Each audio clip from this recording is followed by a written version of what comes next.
मैं अपनी इस तकरीर को टीपू सुल्तान की नजर, सुनिए सर, अब हो गया खत्म कर रहा हूं सर। मैं अपनी तकरीर को टीपू सुल्तान की नजर कर रहा हूं। ये टीपू सुल्तान की फोटो है, क्या आप इससे भी नफरत करेंगे सर? ये संविधान में टीपू सुल्तान की फोटो है जिस पर वल्लभ भाई पटेल ने साइन किया। श्यामा प्रसाद मुखर्जी का आलम यह है कि नरेंद्र मोदी रोजगार का कैंप चलाती है नौजवानों के लिए कि तुम इजराइल में जाकर काम करो, उनको कैनन फॉडर बना रही है ताकि फलस्तीनियों की जायदादों को हड़प कर सके। चेयरमैन साहब, आपने मुझे बोलने का मौका दिया। मैं शुरुआत में बताना चाह रहा हूं कि मैं हुकूमत की तरफ से लाए गए इस रेजोल्यूशन की मुखालिफत में बोल रहा हूं और मैंने अमेंडमेंट्स भी दिए हैं प्रेजेंट एड्रेस के लिए। और चेयरमैन साहब, आप उर्दू को जानते हैं। किसी एक शायर ने शायद बरसर इख्तिदार जमात के लिए ये शेर कहा होगा कि उसूल बेचकर मसनद ख़रीदने वालों, निगाह अहले वफ़ा में बहुत हक़ीर हो तुम। वतन का पास तुम्हें था ना होगा कभी कि अपने हिर्स के बंदे हो, बेज़मीर हो तुम। इज़्ज़त नफ्स किसी शख्स की महफूज नहीं, अब तो अपने ही निगहबानों से डर लगता है। डंके की चोट पे जालिम को बुरा कहता हूँ, मुझे सूली से न जिंदानों से डर लगता है। मोहतरम चेयरमैन साहब, मैं आज इन लोगों की तरफ से बोल रहा हूँ जो दिखते तो हैं, जिनके बारे में बात तो होती है मगर उनकी कोई नहीं सुनता। मैं उनके बारे में बोल रहा हूँ जिनके बारे में वज़ीर आज़म मोदी ने कहा था कि घुसपैठी हैं। मैं उन बेटियों और माओं के बारे में कह रहा हूँ जिनके बारे में मोदी ने कहा कि ज़्यादा बच्चे पैदा करते। मैं उन मासूम नौजवानों के बारे में कह रहा हूँ जिनको मॉब लिंचिंग के ज़रिए मारा जा रहा है। मैं उन बेज़ुबान माँ और बाप के बारे में बोल रहा हूँ जिनकी औलाद आज इस हुकूमत के गलत क़ानून के चक्कर में जेलों में सड़ रहे हैं। सर, मैं दस्तूर जब इस ऐवान में बन रहा था, संविधान बन रहा था, तो उस वक्त अलहदा वोटर लिस्ट और इंतखाबी रिजर्वेशन की बात आई तो उस वक्त के हमारे फाउंडिंग फादर्स ने, हमारे बुजुर्गों ने, दोनों समुदाय के हिंदू और मुसलमानों ने फैसला किया कि हम इस पर राज़ी नहीं होंगे। बल्कि उन्होंने क्या कहा था हमारे फाउंडिंग फादर्स ने, उन्होंने मुखालिफत की थी अलहदा वोटर लिस्ट की और इंतखाबी रिजर्वेशन की। उन्होंने कहा था, I quote sir, it is the duty of majority community to ensure that minorities are elected in the representative numbers.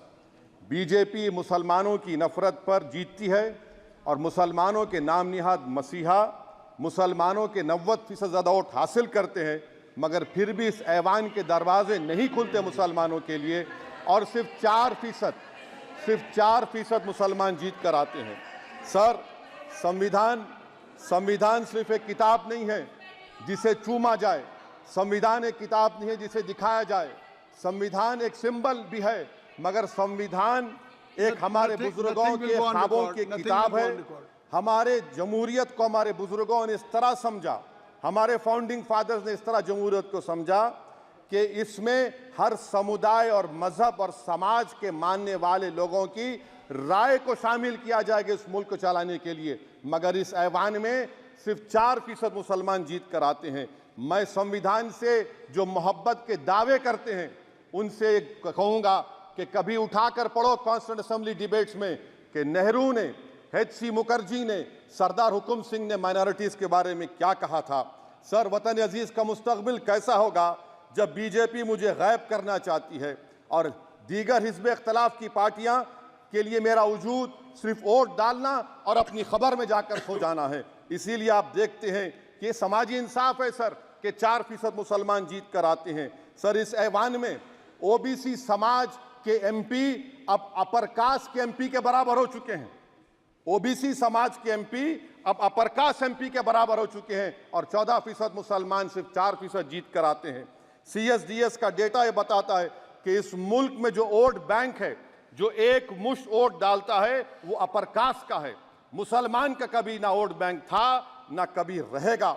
Sir, 4 जून के बाद 6 मुसलमानों की मॉब लिंचिंग हुई, 11 घरों को मध्य प्रदेश में मोदी के बुलडोजर ने निस्तो नाबूद कर दिया। हिमाचल प्रदेश में एक मुसलमान की एक दुकान को लूट लिया गया और हिज़्ब इख्तिलाफ की पार्टियों की तरफ से सन्नाटा है। शायद अब वक्त आ चुका है कि लफ्ज़ मुसलमान का नाम लेना भी अब उस पर पाबंदी आयद कर दी जाएगी। सर, मैं ये बात बताना चाह रहा हूँ कि नरेंद्र मोदी को जो मैंडेट मिला है। एक मिनट, आप लोग बैठ जाएं, कृपया आप लोग बैठ जाएं। श्री मनसुख मांडविया जी, आप लोग बैठ जाएं, कृपया माननीय सदस्य बैठ जाएं। श्री मनसुख मांडविया जी। मनसुख मांडविया जी, आपने- कृपया आप लोग बैठ जाएं। अपने प्रारंभिक कृपया आप लोग भाषण अपने बैठ में जाएं। माननीय आप लोग बैठ जाएं। माननीय सदस्य ने माननीय सदस्य बैठ जाएं। माननीय सदस्य ने अपने प्रारंभिक भाषण में जो शब्द प्रयोग करा है उसको ऑथेंटिकेट करा जाए। और अभी उन्होंने उल्लेख करा कि मोदी के बुलडोजर ने वहाँ मॉब लिंचिंग करा है, उसको भी ऑथेंटिकेट करा जाए। निश्चित तौर से इसको ठीक है ठीक है ठीक है ठीक है ठीक है। उवैसी साहब जब भी कोई बात नहीं नहीं सर, आप चेयर पर बैठे हैं जी, इसलिए आप उसको- मंत्री जी को पेट में दर्द हुआ, माशाल्लाह, शुक्रिया उनका। नहीं, तो मंत्री- सर मैं ये बोल मंत्री की रहा था, जवाबदेही है ये अरे ये नहीं मंत्री इससे की बुरी बात क्या है? जवाबदेही। पेट में दर्द हो सकता है। वो दर्द ये सब ठीक अच्छा नहीं। दर्द हुआ, चलिए दर्द हुआ, दिल का दर्द हुआ। तो सर, जो नरेंद्र मोदी को मैंडेट मिला है वो सिर्फ और सिर्फ मुसलमानों की नफरत पर हिंदुत्व की वजह से मिला है। I would like to say it is not Modi's in dock but every single person voted him despite his anti Muslim voice. And I would like to tell the opposition parties, this is not a moral victory for you, this is a victory of majoritarianism. Everyone should contemplate and do introspection. Why is it that the OBCs and the upper caste are getting their due representation? Why are the Muslims not getting? Are we here only to vote for you and not to get elected? If that is the case, please tell us that we are only here to vote for you. Sir, आज भारत के आधे नौजवान बेरोजगार हैं और रोजगार की तालाश, बेरोजगारी का आलम यह है सर कि मोदी सरकार के 5 साल में 75 लाख एस्पिरेंट्स की जिंदगी बर्बाद हो गई, 6 पेपर लीक हुआ। बेरोजगारी का आलम यह है सर कि रशिया जा रहे हैं, वहां जाकर अपनी जानों को दे रहे हैं। बेरोजगारी का आलम यह है कि नरेंद्र मोदी रोजगार का कैंप चलाती है नौजवानों के लिए कि तुम इजराइल में जाकर काम करो, उनको कैनन फॉडर बना रही है ताकि फलस्तीनियों की जायदादों को हड़प कर सके। ये भी कंक्लूड करें। अरे सर मेरा टाइम है। कहाँ टाइम है सर, आप ये टाइम ले लिए मेरा। सर मैं 2 मिनट दीजिए। ये विश्वगुरु की पॉलिसी है। इजराइल को 27 टन हथियार जा रहा है। 9 मिलियन भारत के लोग गल्फ में काम करते हैं, क्या असर पड़ेगा? 47,000 इजरायली फलस्तीनी मार चुके हैं। क्या है हमारी पॉलिसी सर? क्यों हथियार दे रहे हैं सर? नस्लकशी हो रही है। सदर जमहूरिया के खुतबे में राष्ट्रपति के सर मैं उसी पे बोल रहा हूं सर, उसमें लिखा हुआ है फॉरेन पॉलिसी के ऊपर, आप पैराग्राफ नंबर 25 देख लीजिए। सदर जमहूरिया में सैचुरेशन अप्रोच है। क्यों नहीं मोदी सरकार माइनॉरिटीज को फ्री स्कॉलरशिप को डिमांड करती है सर? उसका आपने बजट कम कर दिया। सर बनारस का बुनकर 18 महीने से मंडी का शिकार है, सूरत और बेंगलुरु जा रहा है। सर आखिरी बात कंक्लूड कर रहा हूं, आखिरी बात सर, पनून केस में निखिल गुप्ता, मोदी ने कहा था कि हम घर में घुसकर मारा, तो निखिल गुप्ता को किसने ऑर्डर दिया था पनून को मारने का? अगर नहीं दिया तो उसको बचाइए, और अगर दिया नहीं तो फिर उस पर पीएमएलए क्यों नहीं लगाते? और सर समाप्त करो। कमेटी बनाई आपने, उसका क्या हुआ? सर हम एससीओ को नहीं जा रहे।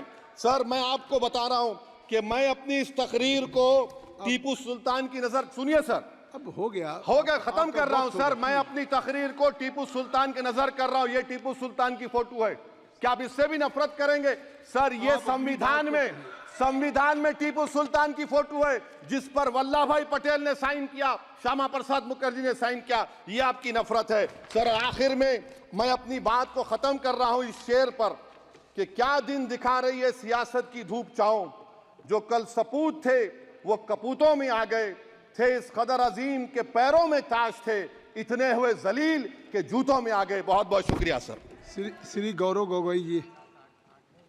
धन्यवाद सभापति महोदय।